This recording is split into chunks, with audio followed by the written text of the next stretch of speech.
lie. We need to stop lying to ourselves and face reality. The reality is 45% of the continent of Africa are carriers of the disease. Wow. 45.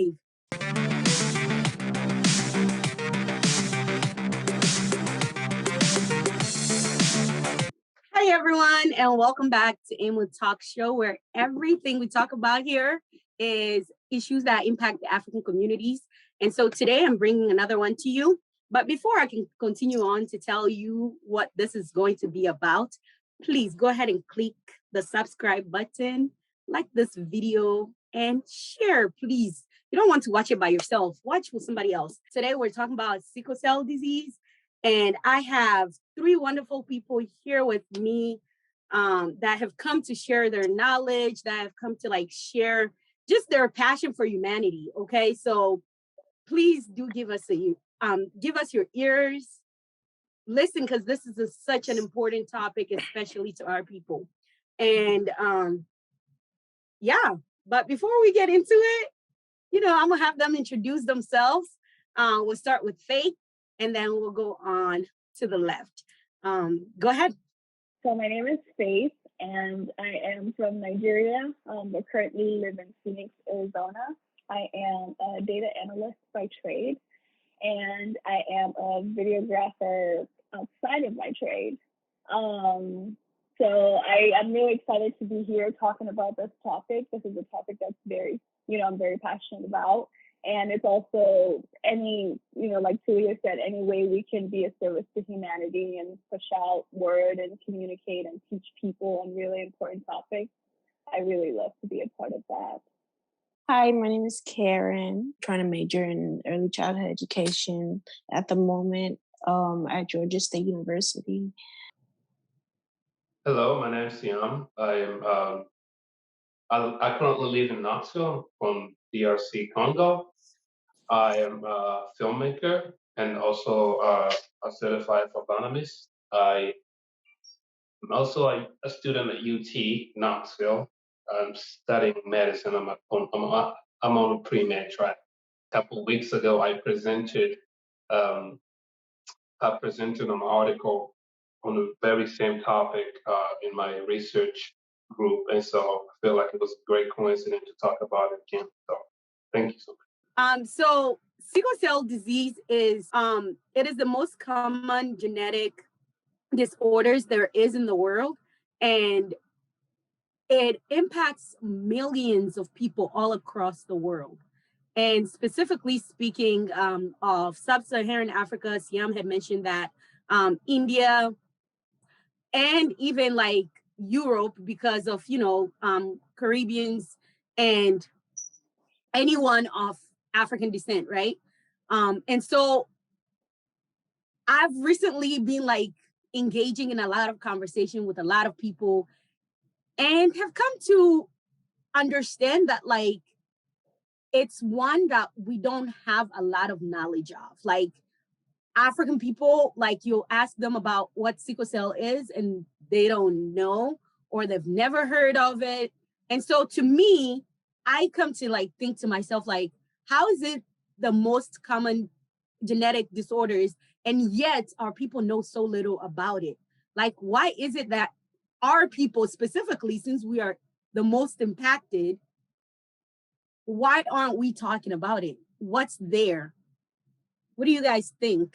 For me, I think it's African people. We like to have our own villains. We don't like anybody else to tell us, hey, this could be wrong here. And one of the most misconceptions, especially in Congo, where we're from, about sickle cell disease is that it's witchcraft. And when you already have your enemy there, instead of going to the hospital and anything like that, when you go when you're feeling sick and you have somebody telling you it's witchcraft, you don't want to talk about it. I mean, it's you already know the answer to your problem is witchcraft. And there's a lot of people, because I met this lady who contacted me. She lives in Europe, and her little brother has been suffering from it for 7 years, and you can tell how is struggling throughout the Facebook posts that she posts all the time, and she was asking help to the diaspora community because in Africa nobody would help her. They assumed her little brother was bewitched, and so we like to have our own villain, and that's that we believe in that kind of stuff too, superstitious stuff. I agree with that. I was looking into it, and Faith, you can correct me, or you can like elaborate on this if you know about it. In Nigeria is one, like, Nigeria is number one in the world when it comes to sickle cell. Its numbers are so high that even if I were to like start spitting them out, I'd be like, nah.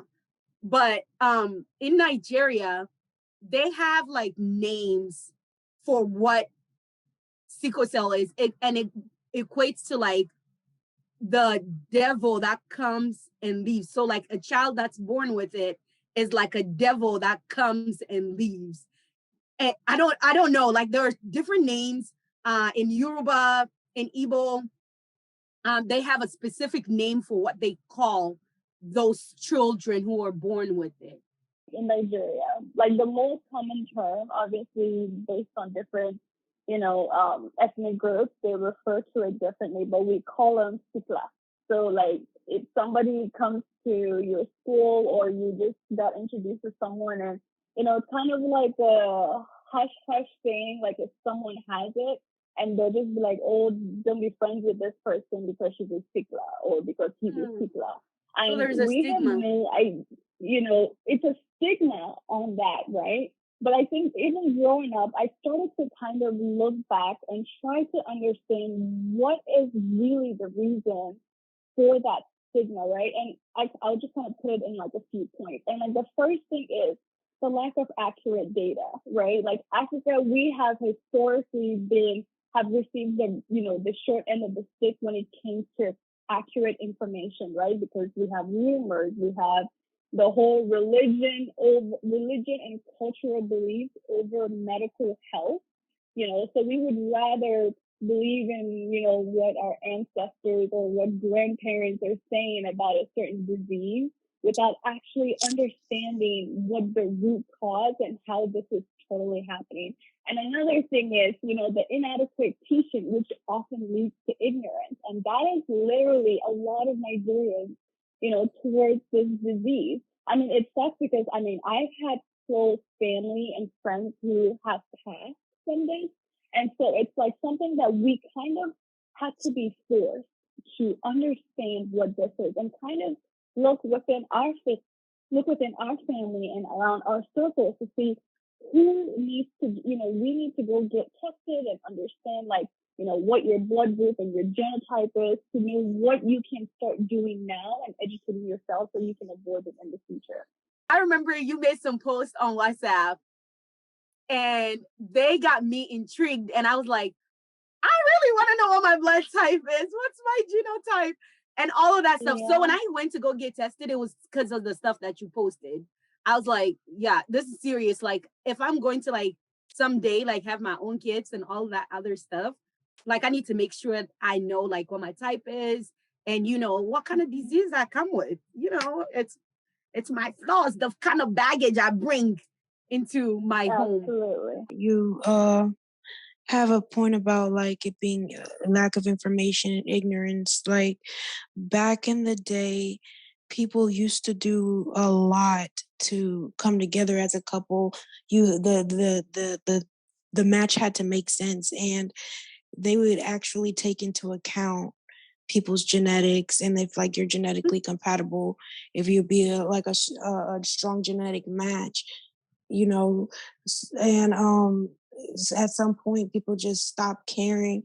I remember back when we had sickle cell education, they used to beat it into our heads like get tested, because it's like a shot in the dark. Like somebody born with sickle cell can't control it. Like you said, my parents come from 2 different countries, from 2 different sides of Africa, and they probably would never think 1,000 years that they even have the trait or that they could have children with the disease. So it is imperative, like going forward, to prevent our further generations from suffering, like to take the test to just to make sure. And even if the person that's your partner does have the trait and you have the trait, there are things I'm sure now medical advances to prevent children from being born with the disease. I think that's a great segue. So, like, I know we're talking about it. For the people that don't know what sickle cell is, sickle cell disease, we're particularly talking about sickle cell disease. What is sickle cell disease? Did any of you do your homework? I'm just playing. I've been doing my homework. Okay, this is going to be better than the old textbook answers. So basically, sickle cell disease is a genetic disorder. You could be born with it, with the trait, or without it. But if you are born with the disease, it causes a mutation in your red blood cells. And instead of you having circular shaped blood cells that are doing their job to move oxygen throughout your body, your blood cells are being born in the shape of a sickle or like a crescent moon. And so that shape doesn't move like effectively through the bloodstream. It becomes sticky, it sticks to each other, it gets stuck in your bloodstream, and then your oxygen isn't moving effectively and properly. So it's causing like pain and nerve damage. Like it feels like if you ask anybody, like a stabbing sensation in any, it can be anywhere where blood flows. I just learned that because I had a camp counselor who lost some nerves. She had nerve damage in her gums, and I didn't even know it could affect your nerves. So basically, it can be anywhere nerve flows. It causes blood flows, causes pain. It can cause organ damage because, like I said, your red blood cells' job is to move oxygen throughout your body and just to move blood throughout your body. So when the blood isn't moving through your body, the first thing that happens is organ damage. And it can cause also necrosis, which is like the bone death. So I know some people who have to get like hip replacements, shoulder replacements. Me, myself, I don't have any bone problems, but my organ was affected. I do have end stage renal disease, which is kidney disease. So yeah, the effects of sickle cell can be very different for different people. Or some people don't get affected and just can live their whole life without even knowing that they have it. That's true. Some people can live their whole lives without knowing it. I have a friend, when I posted about sickle cell, she like told me that like I just found out that I have it. She's like in her late 20s. And like Karen said, it affects different people differently. And so like to one person, I have cousins who have it and they're very much affected in their bones. And so like they can be in the cold and all of these things. How does one get the disease? Since it's genetically passed down, how does one get it? It's like I said, it's like if you ever had to do a Putnam Square in genetics class, it's just chance, it's probability. You know, if you have two parents with the trait, you can either be born with nothing at all, you can be born with the trait, or you could be born with the disease. There's yes. I did not know that you could be born with nothing at all until I found out that one of my cousins that passed away from sickle cell got a bone marrow transplant from her sister who did not have the disease at all, which I didn't know that. I thought you either had to have the trait or the disease, but you can be born without either. That was new information for me. I have me, my sister, my brother. Me and my sister have the disease and my brother only has the trait. So there's like no way of really knowing. Okay, so what I understood, I'm so glad you cleared that up. What I understood was that if two parents who are carriers of the trait mate, then their children will have it. I didn't know that there was a chance that they could or could not have it. I thought it was like you directly pass it to them. Right, I thought that as well.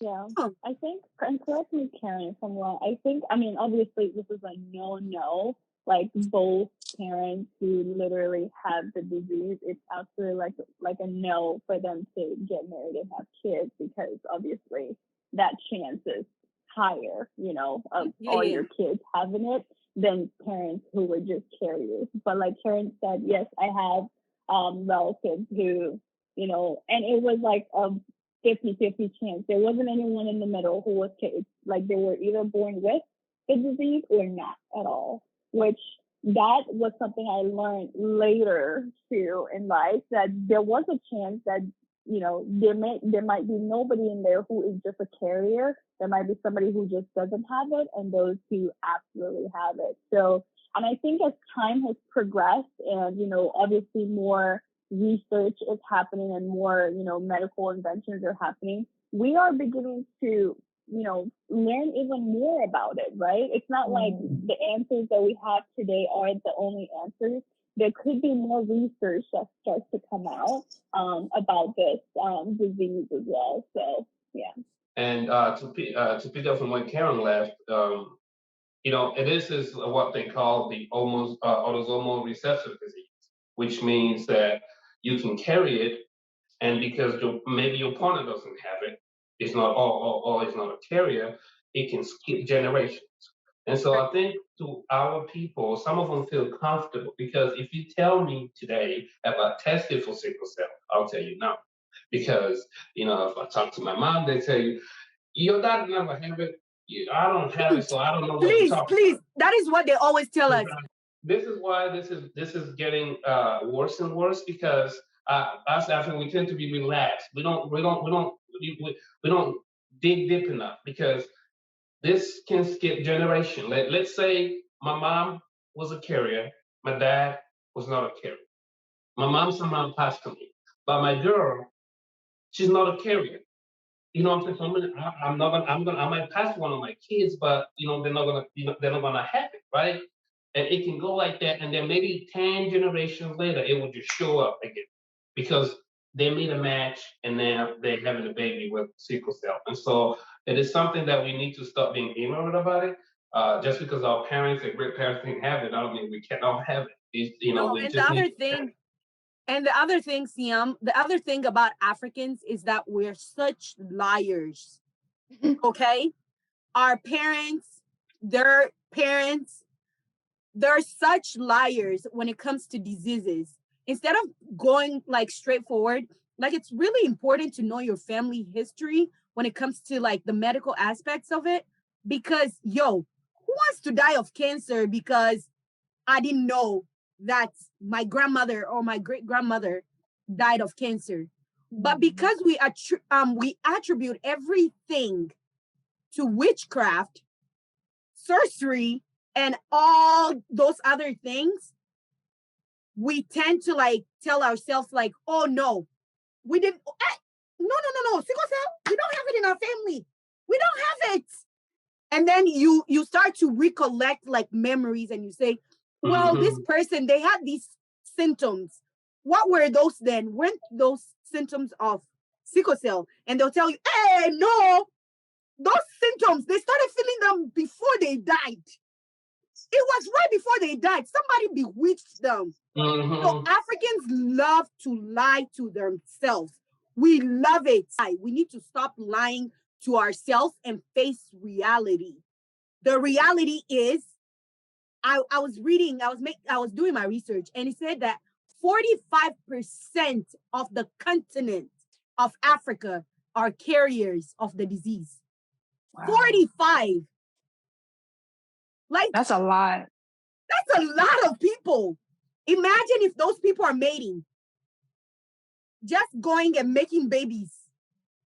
90% chances of having a child who has sickle cell. And all because why? We don't want to relay truthful information. Yeah.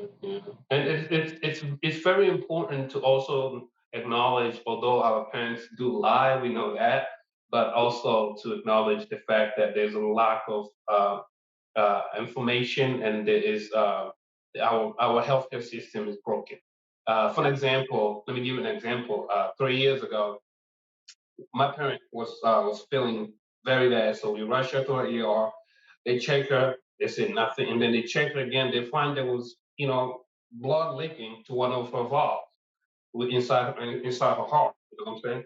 And as that happened, she needed to have an open heart surgery. In Africa, we wouldn't have seen that until it's too Right. late. Because it happened to my uncle, it busted by the time it was, too late. He had to have 6 surgeries in one day because, they had to repair everything. And so it is also lack of, proper trained medical professional, lack of information. Uh, like our healthcare And system. access to it too for the people. Yes, yes, For the yes, little that is there, it's yeah, and very expensive to get to. yeah, and Oh, can I add go, something real go quick? ahead, go I'm ahead. so Go. sorry. It's all right.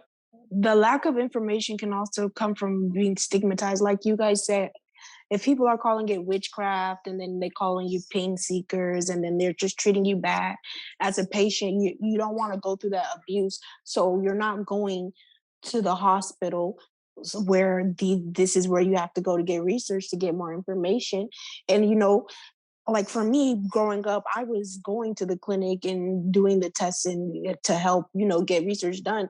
But in these places where it's taboo and you're being called like a devil's child or whatever, like it could be traumatic. So if you don't Mm-hmm. want to put yourself out there, and so if you're not putting yourself out there to help progress, then what can be done? So it needs to start with stopping stigmatizing somebody that's born a way that they cannot help that they're born, so that we can get a handle on this and figure out how to stop it from progressing further down in generations. Yeah, like she said, they probably don't want to go to the hospital where they're being called a devil's child. Two, they don't want to be told, well, you're pretending. You want us to rush. Like, how is this a crisis? You're telling them like I'm in a crisis right now, and they're telling you like you gotta wait. I was just going to share a really very short story. And this was probably like my turning point, and it was so traumatic for just me as a bystander experiencing it. So, and this is just an example of how um, serious it is in Africa and how ignorant we are, right? So, I mean, I'm sure Karen understands the full extent of care for someone who is dealing with sickle cell disease, right? We may never know the extent. Only loved ones and people close that actually have experienced it firsthand will understand. I went to my boarding school in Nigeria. There was a girl that I had no idea that she had the sickle cell disease. She was so beautiful, so young. I mean, we were all like little and like, we were all petite, so like you couldn't really tell. But there was this rumor that there was this little girl, she's always getting sick. She always wears the wrong sweater. She has to wear a bigger sweater so she doesn't follow the uniform, the uniform, and she, just gets sick and feels like her parents can just come and get her. So we were not even made aware that she had sickle cell disease. And one day in the dormitory, and it's like, think of boarding school in Africa. Like, you don't go home for 9 months of the 12 months of the year. Like, you are in that box, friends. You don't see your family. If they come visit you once a month, shift. And we had this girl, she was probably 11, 12 in school. And she had a crisis like one night, but they didn't take her so seriously till like she was screaming on top of her voice to the point where we had to call security. And we were just like, we don't know what's going on, but she needs to be taken to the hospital. The next morning, they said in the assembly that she passed. I saw her the day before she left. Like, we chatted, we said hi. Like, she looked like she wasn't looking great, but that says the whole, nobody believes you. You don't want to show the pain you're going through. You just suck it all up, right? And that was what she was going through the day before. I saw her, I spoke to her, and I wasn't in the same dorm as her. All I heard was that a bus came to her dorm and picked her up and took her to the hospital. And the next morning she was announced dead. And the thing shook us so much that we demanded to know exactly what was wrong with her, right? And then we found out she had sickle cell disease. And so people started to say, you should never bring somebody like that to a boarding school with zero care, zero awareness. Like, and imagine boarding school with bullies. I'm sure she was bullied, like by seniors, by, maybe just how she looked and how she acted. And she was always stigmatized because she was like an oddball out. You know what I mean? Because she didn't engage in every single activity. And that is literally the definition of how Africans have approached this to people going through it. We are ignorant. We are, it's sad to say, but we are selfish, right? It's like we are not taking that time to care and be empathetic and learn about somebody else's struggle so that we can support them in that time of need. Imagine if we were aware, if the students were aware, people would have called hours, maybe a day before when maybe the first person noticed it, right? But people were just moving on along their day and just assuming that she's going to be fine because she always gets better and move on. And so it just speaks to how we need to do better as people. Like, we don't have to wait till like a traumatizing event happens to one of us or to someone close to us before we start to take action. Yes, no matter how much people say like they understand, sometimes it's not till unfortunately there's a tragedy that people really understand the magnitude of how serious the disease is. Like it's no different than something as serious as cancer. Like it's like rolling a dice, like when you just said what you said about like nobody taking it serious until like that was just really triggering because it's like that is that's the reality of the situation. I had an aunt who was like she didn't take me serious or my pain serious because like I don't always cry. Like even now I've been sitting here this whole half this interview I've been in pain, but it doesn't always show. So I had an aunt that was like saw me after surgery and how like just terribly I was feeling. And she was like, wow, I didn't know it was so serious until I just had to see it for myself. And it really hurt me because I was thinking like the whole time, like you're supposed to be my second mother. You're supposed to be looking out for me in this state, this whole other state. And I'm thinking like you have an understanding of my disease. And the whole time you were thinking that I was faking my pain until you saw it firsthand with your own eyes. I'm sorry about that. That's terrible. Yeah. Sorry that happened. Like, Yeah, and when we talk about Africans, we have to do better. We have to change. And this doesn't just apply when it comes to you know important issues like disease and stuff like that. It can go to politics. I feel like our parents' generation, for them, I've already given up hope because um, them, it's just like I don't think there's anything that could change their mind on how they look at this thing. I think it's too late for them. We today, our generation, just need to know that we cannot pass this to our children. It has to stop with us. You know what I'm saying? We can talk about how our parents are not doing this and that, and we just have to make sure us from here on out that it stops today. You know what I'm saying? Because if I pass it to my kid the same mentality that I got from my parent, I'm not any better than them. You know what I'm saying? So I know better. My mom can tell you maybe I don't read, I don't know English, I don't know what this and that. She could Have no have an excuse. excuse. You know what I'm saying?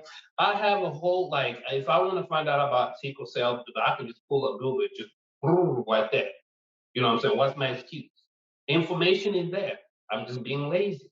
So if I pass that mentality to my children, it is neglect to the pain of our African brothers and sisters who are suffering. Because here's the thing. Let's look at COVID, right? We had COVID hit like Western countries, right? And I mean, the vaccine came out of nowhere, fast. And they find the vaccine, and people start taking. But this disease has been around for thousands of years, and because our people are suffering more, until we stand up and we do something ourselves, nobody's coming to the rescue. That's just Period. it. My You know what mom I'm saying? says that Nobody's coming. all the time. Well, here's the Because thing, though. Here's the thing. The rest of the world may think that they're safe, but they're not, because interracial marriages are happening all over the world. You know, Indians are marrying Africans, Africans are marrying white Americans, they're marrying Belgians, they're marrying everywhere. And once those children now have the trait, they'll now go and marry somebody who's also who has a trait. Boom. True, And the true. same thing that Siam was talking about, that it may not impact that first generation, but the second, third, fourth, and going down, those generations will suffer. And so, yeah, the world may not have paid attention to sickle cell for the longest time, but whether they like it or not, they will start to see it, because the US, they do, in the US, different from where I come from, they do newborn screening, right? And once a child is born, they're able to determine like the kind of diseases they have. That's different from what we had, right? Growing up. And I don't know about Faith, but when I was a kid, they didn't tell me I had the trait, you know. It wasn't until I was an adult that I found out I had the trait, you know. So it's like the world, it's catching up to the rest of the world, you know, and the rest of the world has to take it serious. And since it will become a world pandemic, let's just hope and pray that the world figures that it is their responsibility, it is their problem, and that they need to come up with the solution for it. Because Africans are too lazy to find solutions to their problems. But can I say something? Because my mom, she does cancer research, so she does like a lot of traveling and sees a lot of rallies, you know, for different cancer. And, you know, cancer seems to affect, you know, different populations differently. And sickle cell definitely affects Black and brown people and Hispanic people more than Caucasian people and Middle Eastern. So she was telling me that she noticed that the places that funding go to the most are the diseases that are like white diseases, like let's say like certain cancer, Down syndrome, and certain things like lupus, like they get more funding because like sadly to say, white people, they rally more. Like you see the streets in white neighborhoods are nicer because they complain to their government officials more. So it's just a thing where Black people don't complain enough to get the fundings that they need for the research that they need for the communities that they need. So it's just like that it starts with us. We have to care enough about ourselves to tell the government officials, look, we need money to get for the research that we need to save our people. Yeah, and that is very true because all the community, not just the Caucasian community, the Indian community, all the community, they know how to feel each other's pain. You know, see you telling us about your pain, which again, I'm sorry you have to go through that. Africans, we tend to look at it. Oh yeah, she's feeling like that. Okay, I'm good over here. My side is clean. I'm all right. Other community, they're not like that. You know what I'm saying? They are so organized. They are so, you know, because because they speak as one voice. You know what I'm saying? Once they start complaining, it's a whole lot of people complaining. Our community, once somebody's complaining, you just hear one voice saying, "I'm in pain. Oh, we need to pay attention to this." And you got to we got 1 point something billion people in Africa. That is a lot of people, okay? And this is I know to Leah, I agree with you and disagree with you at the same time with your analysis in terms of go ahead. In terms of the rest of the world. I don't think we need to wait for the rest of the world to catch up to us for, for, for us to do something. I feel like we got the masses, we got the resources. We just need to put our mind and heart in the right places. Because here's the thing: the biggest population, you know, this was last year's data, so it could change. But the biggest population of people who are suffering with sickle cell disease in America are African Americans. So that's why they tell you this started thousands of years ago. They carried it here. You know what I'm saying? You still don't have that effort. The effort's still slow in terms of finding solutions. Yes, there are researches being done, but you got more money pouring into cancer and all the diseases that Karen named. You know what I'm saying? But African Americans, I'm just putting them as an example. They are $1 trillion people. They're not. They're the richest Black nation. If you count them as a nation, they have the money. But it's organization that goes with everything else: poverty, crime, organization. You have every neighborhood in America. You have there's an Indian store in the Black community. What is it doing? There's, so there are things that, so there are things. I know this is a bit off topic. There are things that they're doing right, but we know how to spend on things that are not helping our people. You know what I'm saying? Well, are there? Why is it not? Like like some advocacy more in terms of to stop diseases in Africa. For example, let's go back to our country, DRC, right? We've had every pandemic. We're the second, by the way, after Nigeria. Go ahead. No, listen. I know that. You don't have to tell me. We have almost every pandemic that has come through Earth. Some of the pandemic they came from DRC, but we haven't learned. We still don't have a system how to deal with pandemic. White people, they get hit by something, right? They learn from it. That goes with Indians. They learn from it. Congo and Africa, we get hit by all kinds of struggles. We don't learn from their struggle. How do we deal with it should it happen again? Ebola, it was named Ebola because it's Ebola River. You know what I'm saying? It's straight up from Congo. There's no denying, right? But you know what I'm saying? Like every time it comes, we struggling how to handle because there's not enough resources. There's not enough enough time and effort putting into it to save our own people. Hey, Dr. Siam. Yes. I'm so happy, you guys. I'm going to have a doctor friend.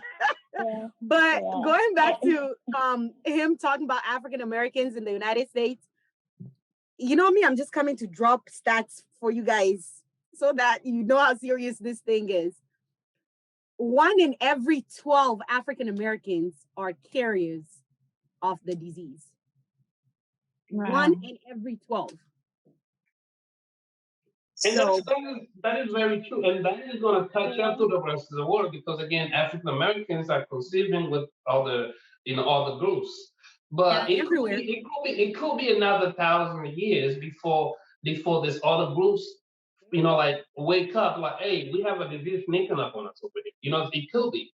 And we don't know. Even in America, like we can sit here and say, oh, Africa is behind and this, that, and the third. But I had to move out of the state of Iowa because the sickle cell care was god awful, just the worst. Like, please tell us more. My doctor, to make it a long story short, my doctor turned on me, called me a pain seeker, and blackballed me from any other doctor in the whole state of Iowa. She made it seem like she was the only doctor for sickle cell patients in the whole state. I'm like, how is it that I know there's a lot of Africans in Iowa because I used to live in Iowa. So it's not like they're not there. And I'm not the only African in the whole state of Iowa that needs a sickle cell doctor. So how is there only one doctor? And it was like me and her weren't getting along. And I told her not to recommend me to anybody else. And it's just like they have a whole network behind the network that we all see. And that's the problem. They will stigmatize you, especially if you're like in a white state where they don't understand. Like I live in Georgia now where I'm more comfortable. I had to come home back to Georgia because we have more doctors here that understand and the doctors disease. of color too. Right, because the Black population here is much larger than the state of Iowa. So it's just like if one doctor isn't rocking with you, then you could just go find another. But in the state of Iowa, if one doctor isn't rocking with you, you cannot just go find another one. That's it. Right. So it was like I had to go to Minnesota just to prove that I had sickle cell. Like the doctor tried to tell me that I did not have the disease, something that I'm born with. I'm like, it doesn't just go away overnight. So I had to go and get a bone marrow biopsy in Minnesota and prove that I had sickle cell disease. And after that, I was like, you know what? Screw all you guys. I'm going back to Georgia. Wow. I'm so sorry that happened to you. I want to talk about, this will be like the last point we talk about today, but would you guys share one thing that you feel like would help reduce the stigma in the African community and help improve the lives of those living with sickle cell disease? I kind of want to just It is one thing. I'll just try to sum really quickly, just because, like Celia said, we were doing at least a promotion on our end, like on Sickle Cell Day or any other day, just to try to give people the pointers of what you can do. Like, because sometimes people are like, okay, this is a lot of information. What can I do, right? Speaking from, someone who just had to learn and trying to do the best I can, is just get tested. Whether they tell you what you are, go and find out for your own self. Now more than ever, it's very accessible to get those tests done. In a lot of places, it's free. Just like, my sister told me, like, just like HIV tests in Africa, like, you can easily go and get your blood tested to get your genotype and blood group. Actually, that's one of the top 3 tests in the world, because we donate a lot of blood. So you can go to a pharmacy. Some pharmacy in the U.S. can take your blood and do that test. You can go to a lab, and those can be covered by insurance or even be free. Even the last thing I did was Red Cross. They did the test for me, and that's how I was able to find out to just make sure that nothing has changed. So go get tested. Find the closest place that you can go to get tested. Whether you know your results before or you don't, or you heard rumor about what your medical history may be, go find out for yourself. The next thing about that is you need to share that information, because a lot of people, once they find out, they start to stigmatize themselves, right? And like, at least let your close family and friends know, so that those circle of people can start to educate themselves and be better, right? But if you're from like a person who is not a carrier, does not have the disease, start educating yourself to be more empathetic towards someone, because you may be a bystander like me, and you may need to be able to come in and, help out, or at least be a support system. So being aware and knowing at least what it is, you can be like you can save someone's life. So at least be aware of that and just educate yourself and try to spread the word around, because it takes one person to start talking. I'm very, very optimistic about, yes, we're optimistic about Gen Z, but I'm even more optimistic about millennials. I'm even more optimistic about, Gen Z and the generations after, because we are doing so much better. And the data is showing that we are doing better when it comes to communicating. It's just that we're dealing with the consequences of our parents' mistakes. So we're trying to correct that. So do the best you can. Get tested, get tested, get tested. I cannot emphasize that enough. Everybody needs to be. If your skin is black, you need to be getting tested before you having babies. But I like that you said share information, because it's like, when you're getting the information from like white doctors and nurses, and they're like trying to scare you into taking all these things, and as a child, you're like not really listening to the adults. So I feel like for our generation, we need to share the information coming from the perspective of people that look like us. If I had people older than me telling me, like, look, you might not be being affected now, but take your medicine, because 5 years from now, you're going to feel it. Like, I would have took it more seriously. So I I want to write a book like for teens and kids underneath me to learn how to take care of themselves with sickle cell, because it starts at home. If you can't take care of, some people don't have a support system, and some people don't have somebody there to show them how to take care of themselves. So we, older generation of people that know, need to be telling the younger kids so they don't suffer like the way that, because like a lot of the people my age are dropping like flies now, like they're dying at a fast rate. So somebody needs to be sharing this information for the kids younger than us who are already born with sickle cell, to learn how to take care of themselves and to prevent, having children with sickle cell. Get tested, get tested, get tested, like Faith said. For me, it's kind of like what they said, but to just add more, I think the first thing is exposure.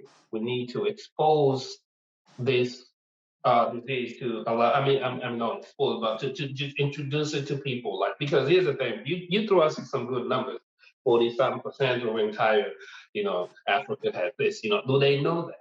Because Africans, they are stigma. They have stigma to the disease, because they feel like they're too far away. You know what I'm saying? Like, if we are tested, and we all find out 1 out of 3, 1 out of 6 people is a carrier or might have it, maybe that would shut some people up. Like, hey, like the possibility of most of us having somebody that we know to be a carrier are very, very high. If we get tested, that will kill a lot of stigma, because stigma goes, people feel comfortable when they know their friend doesn't have it, their mom doesn't have it, family doesn't have it, then they feel like they can talk about it, talk trash about it. But once they start finding out these numbers, hey, I know a friend who has, what I'm saying, they become sympathetic.